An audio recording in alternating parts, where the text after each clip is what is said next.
Her son asked her to pack him 2 lunches. She instantly felt something was off. Being a hardworking single mom is a challenge not everyone could take up. The most challenging time is on weekday mornings when you're trying to do a million things at once. They have to wake up early to make breakfast, get themselves ready for work, find their kids' socks, and pack their school lunches. So when single mother Josette Duran's son asked her to pack him 2 lunches, this woman instantly suspected something. Why would her son need 2 lunches? But when he told her the truth, the woman wasn't prepared for such a turn of events and the extraordinary meeting it would lead to. Josette Duran and her son Dylan lived in Albuquerque, New Mexico. The boy was a kind and compassionate child, and Josette was proud of being his mother. In fact, Dylan was the furthest thing from a troubled child. The woman loved to prepare school lunches for her son. It was a morning ritual she would never refuse to perform. They usually consisted of a sandwich, a bag of chips, a drink, and a fruit. She was sure it should have been more than enough to eat well. But then, Dylan asked her for something that raised a lot of questions in her head. He asked his mother to pack him 2 lunches instead of the usual 1. Josette's mind started racing straight away. Was her son a glutton? There must have been another reason for that. Why? Are you not getting full? What's going on? The single mom started bombarding Dylan with questions. He said, "No, Mom, it's for this little boy at school, and he sits by himself and all he eats is a fruit cup." At first, Josette couldn't put a finger on it, but then everything got pretty clear. You see, the boy started noticing that one of his classmates came to school having no sufficient lunch at all. Well, sometimes he had a little fruit cup, but it was definitely not enough to get full. In a while, Dylan figured out the boy's family simply couldn't afford to pack him lunch every day, so the boy decided to step in and help. "I was homeless a few years ago. I know how hard it is to ask for help. You get ashamed and feel embarrassed," Josette told Today. When her son told her about the boy at school, the unpleasant feelings stole over her and her empathy kicked in. She remembered the challenging times when she was forced to isolate herself and Dylan from the other family members because we didn't want anyone to know what was going on with us. She remembered it all. Thinking about those days was bitter for Dylan, yet he and his mother didn't let the dark memories drag them down.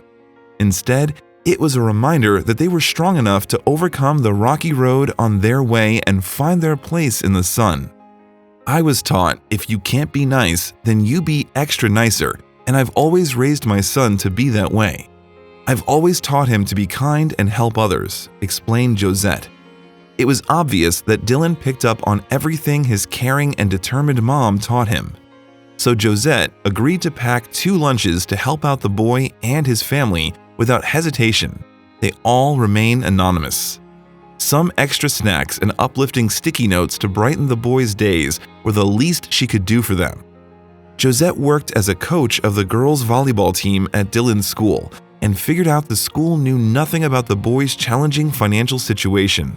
It was until the boy finally asked for the reduced meal program, which Dylan prompted him to do. That school would never let any child go hungry. They take care of everybody, but this little boy was probably too embarrassed. He didn't want to speak up, Josette said.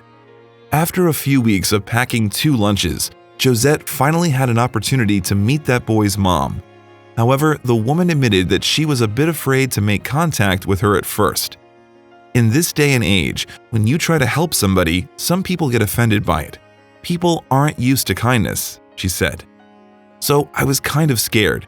I didn't want her, the mom, to think that I was stepping on her toes or crossing boundaries, but she was very, very thankful and told me so. She told me how much she appreciated what we did, Josette added. The boy's mother offered to pay Josette the money back for all those extra lunches, but the woman immediately refused to take them. She says, "I know this isn't much, but I just got a job, and I know you've been feeding my son. We paid up all the past due accounts for all the kids that need lunch. So now no one in that school owes any lunch money to anybody, and everybody can eat." Even though Josette acted like that just because she truly wanted to help, some people weren't too sure her grounds were genuine after she posted photos of herself packing 2 lunches on her Facebook page. They thought the woman just wanted to get a pat on the back. However, Josette immediately clarified for some doubtful Facebook moms that the only reason she posted the photo was that she was incredibly proud of her son's kindness and care. She added that these Facebook users knew absolutely nothing about her son, who'd experienced dreadful bullying. "We've been through some hardships together, so we know what that feels like, and we don't want no one else to feel that way. So we try to be proactive and help when we need to help. We don't think twice about it," Josette relayed.